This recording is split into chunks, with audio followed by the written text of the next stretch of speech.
प्रेरणास्पद कथाएं YouTube channel पर मैं धनंजय जैन आप सभी का हार्दिक अभिवादन करता हूं। छोटी सी कहानी डीजे की जुबानी।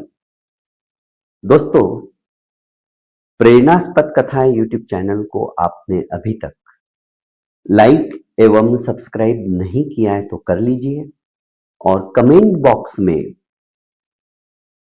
अपना अभिमत जरूर अभिव्यक्त कीजिए, क्योंकि दोस्तों जब आप अपना अभिमत अभिव्यक्त करते हो तो मुझे एक प्रेरणा मिलती है और नित नई सुनी अनसुनी कहानी आपके सामने प्रस्तुत करने का एक हौसला, एक जुनून फिर से जागृत हो जाता है। दोस्तों, आज की कहानी आपको पता है, जब अंतिम यात्रा इंसान की निकलती है, चार के कंधों के ऊपर जब हम परम धाम पर जाने की तैयारी करते हैं, उस समय हमारे पीछे चलने वाले लोग राम नाम सत्य है ऐसा क्यों कहते हैं? इसके पीछे एक कारण है, इसके पीछे एक रहस्य है, इसके पीछे एक वस्तु स्थिति दर्शाने वाली एक स्टोरी है। आज वही आपके सामने मैं रखने जा रहा हूं। तुलसीदास जी राम के परम भक्त थे और राम की भक्ति के अंदर ही लवलीन और तल्लीन रहा करते थे। घर वाले सब उनकी उपेक्षा करते थे। क्या सारा दिन ये राम राम राम राम रटता रहता है, इसको कुछ काम धंधे नहीं है, कुछ काम करता नहीं है, ना काम का ना काज का, सोमन अनाज का।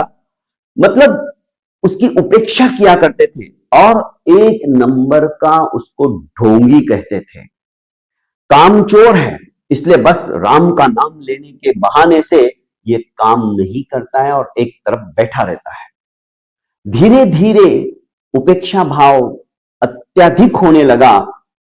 लोगों ने भी सोच लिया और घर वालों ने भी सोच लिया कि अब ये तो कुछ काम ही नहीं करता है, बैठे बैठे सिर्फ रोटी खाता है और वापस अपने राम की धुन लगाने लग जाता है, इसे घर से ही निकाल दो।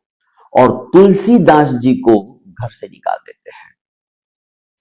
तुलसीदास जी वहां से निकलकर अपने गांव के बाहर जो घाट था, उस घाट के पास बैठ जाते हैं और राम की धुन में मस्त होने लगते हैं। और वहीं पर बैठकर घाट के किनारे रामचरितमानस की उन्होंने रचना शुरू की।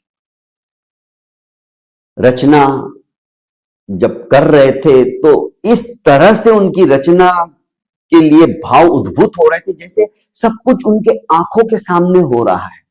उस दृश्य को परिलक्षित करते हुए उनकी कलम चलती थी और एक एक रामचरितमानस की चौपाइयां पंक्तिबद्ध होती चली जा रही थी।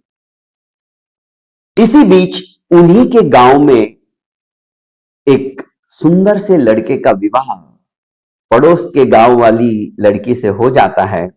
और जब यह लड़का उस लड़की का वरण करके वापस अपने गांव में आता है तो दोस्तों चारों तरफ, क्योंकि धनाढ्य परिवार का था, खुशियों का माहौल था, गांव को दुल्हन की तरह सजाया गया था और चारों तरफ खुशी खुशी के साथ साथ सुगंधित द्रव्यों का छिड़काव भी कर दिया गया था।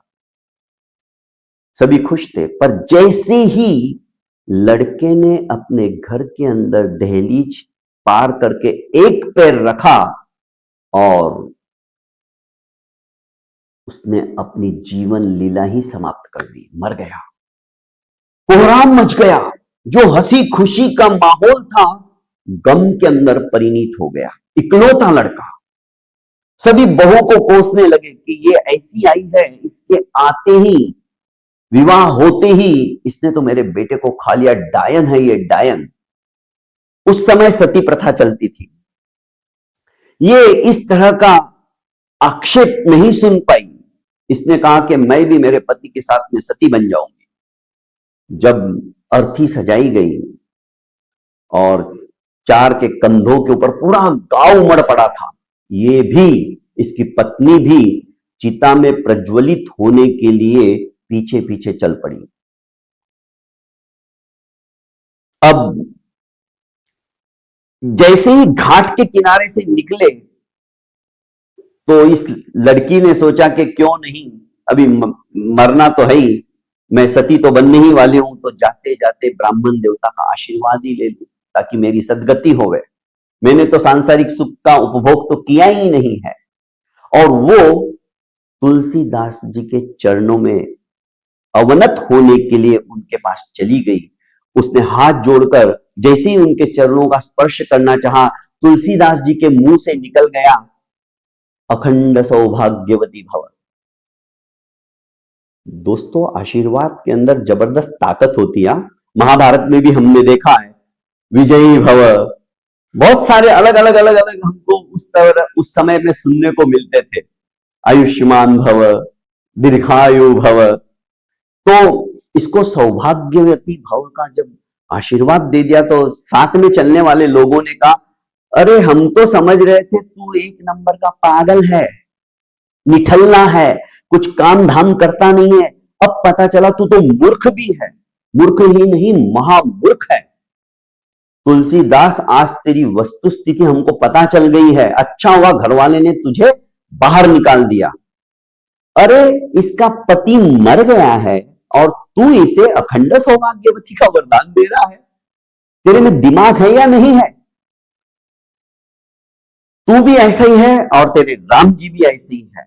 तुलसीदास जी ने कहा, आप मुझे बोल सकते हो, मैं ऐसा हूं, पर मेरे राम जी के लिए कुछ मत कहिएगा।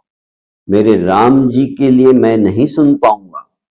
मेरे राम जी कभी गलत बोल ही नहीं सकते। अरे तो तूने तो बोला है ना, तेरे अंदर तो राम ही तो बैठे हुए हैं।